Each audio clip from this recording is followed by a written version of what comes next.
Welcome to The Explainer. Today, we're going to follow the incredible journey a single pint of blood takes, all the way from the donor's arm to the patient who needs it. You know, it's this amazing mix of biology, high-tech science, and a serious race against the clock. So when you look at a bag of donated blood, it's easy to think it's, well, just blood, right? Just red liquid. But what's really going on inside that bag? Well, it's this incredibly complex, vital ecosystem, a life-saving cocktail in every single drop. Get this, more than half of it is actually a yellowish liquid called plasma. The red blood cells, the part that gives blood its famous color, make up about 45%. And that tiny little 1% sliver, that's called the buffy coat, and it is packed with some absolute powerhouses, like white blood cells and platelets. And this complex mixture, this is the real secret behind the magic of blood donation. It's the whole reason why one single pint of blood can actually go on to save multiple lives.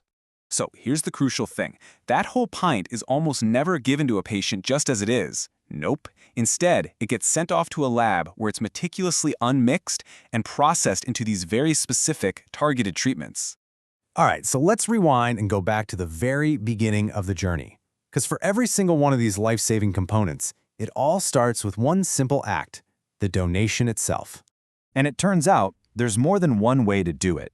You have your standard whole blood donation. Sure, but there are also directed donations, where a patient can get blood from a donor they choose. And then there are these super specific procedures, like hemopheresis, where they only collect certain parts of your blood, like just your platelets or just your plasma. And then there's this really fascinating one called autologous donation. I mean, imagine this. You're basically donating blood for yourself. You do it ahead of a planned surgery. It is the ultimate personalized medicine, and it completely wipes out the risk of having a bad reaction. Okay, so let's get into the cool part. Once that bag of whole blood is collected, it's off to the lab for a pretty remarkable transformation. This is where the real science really kicks into high gear.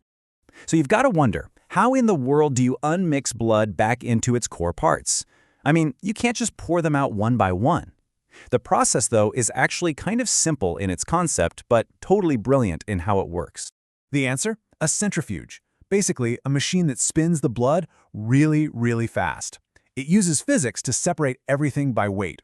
So a first kind of soft spin pulls the heavy red cells to the bottom. Then they take the leftover plasma and give it a second, hard spin to separate out the much lighter platelets. And this is a perfect look at that first step. So on the left, you can see those really clear layers after the first spin. Heavy red cells down below, that golden plasma floating on top. Then a machine carefully squeezes that plasma into another bag, leaving the red blood cells all by themselves. And the result of this whole precise process, you get 3 primary, totally life-saving products. And remember, this is all from that one single donation we started with. So, first up, you've got the packed red blood cells. This is the stuff that's responsible for carrying oxygen from your lungs to, well, literally everywhere else in your body. These are absolutely essential for surgeries, for trauma patients who've lost a lot of blood, and for treating conditions like symptomatic anemia. You know, that's when a person's red blood cell count gets so low it causes real problems like exhaustion and being out of breath all the time. Next up, we have platelets. And these things are wild. They aren't even whole cells. They're these tiny little fragments that act like the body's first responders. When you get a cut, they rush to the scene to form a clot and stop the bleeding. And because they do that job, they are absolutely vital for patients who have clotting disorders or just dangerously low platelet counts. That's a condition called thrombocytopenia. This is a huge issue for many cancer patients going through chemotherapy, which makes platelet donations a constant critical need. And finally, we have what they call liquid gold, fresh frozen plasma, or FFP. This is the water, the proteins, the electrolytes from the blood, and it is just loaded with critical clotting factors. Plasma is an absolute powerhouse. It's used for trauma patients who need massive transfusions, and it's essential for people with really complex bleeding disorders who might be missing several different clotting factors all at once. But here's the thing.